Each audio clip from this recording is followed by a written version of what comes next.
I mean, I wouldn't say my life flashed before my eyes, but it did. And I thought about like all the things I didn't get to do. And I remember thinking to myself, not yet, not ready to go. But I didn't have a choice. And I just let it be. I was like, I began to pray. Intuitively, that's where I went. I began to pray. I'm like, well, if it's my time, it's my time. Wow. But the gift in that was it taught me to appreciate my life. And so now every day, if something happens, and even petty things that happen, right? I go bad T-Rex. I pause. I'm like, what am I pissed about? Right. So it gave me a new license on life.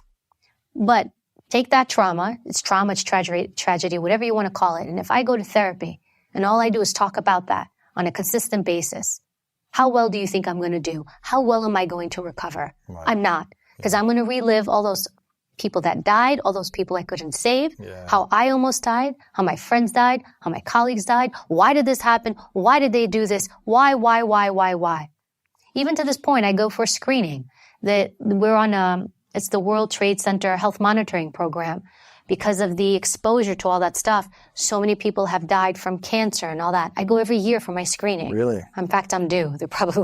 I'm due because the chances of me getting cancer, and there's an aggravated version of cancer people are getting from that exposure. It's just more, I guess, ferocious and vicious and a typical, not that, my dad died of cancer, but I guess this cancer is a very vicious type of cancer.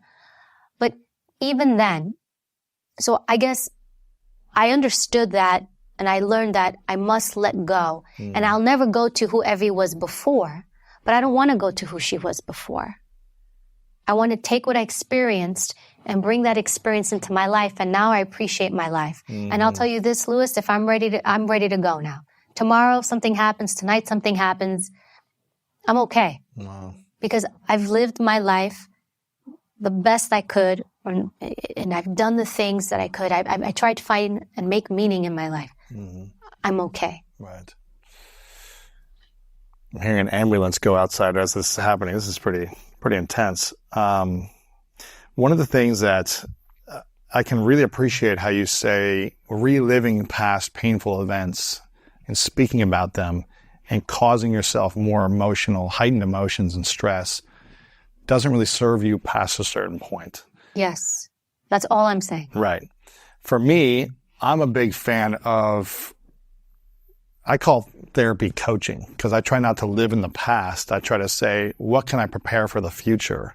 What can I do to give me feedback on how to improve to prepare for future challenges that might arise? And my therapist, I really call her coach. I'm saying, what are people in their 50s, 60s, and 70s struggling with that if they did at my age and I can prepare for now, I won't have those struggles. So that's the way I really try to think about it. Not like, oh, this happened to me when I was a kid. I've already done that work.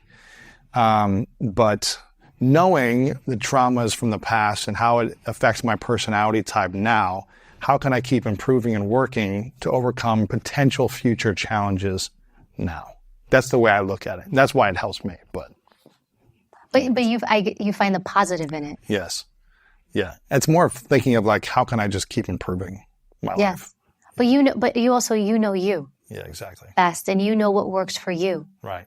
Yeah. And if that's helping you elevate, then it's helping you move forward. Exactly. It's not keeping me stuck in the past. Correct. It's saying, how can I make the most of today and the next day? Yes, and I think that's differentiation. Does this going keep me stuck in the past? And now has my identity become this past event that happened? 9/11 was one day. So you're going to tell me the rest of my life is going to be defined by this one day? Wow. What is that 0.01% of my overall life? But this one day is going to define everything moving forward. Why do so many people let one day or one event define their entire life? Because they go back to it. And they keep going back to it. And you try to make sense of it. I can't make sense of 9/11. Somebody thought it was a good idea to do that. So I'm going to sit and hyperanalyze and why all that loss of life. And that's just one example. And there's so many other examples. Like I've endured, you've endured. In fact, I read this one study, 70% of people have been through some type of trauma or tragedy in their lives. The majority of people have. So we take that and we figure out how to be better and move forward.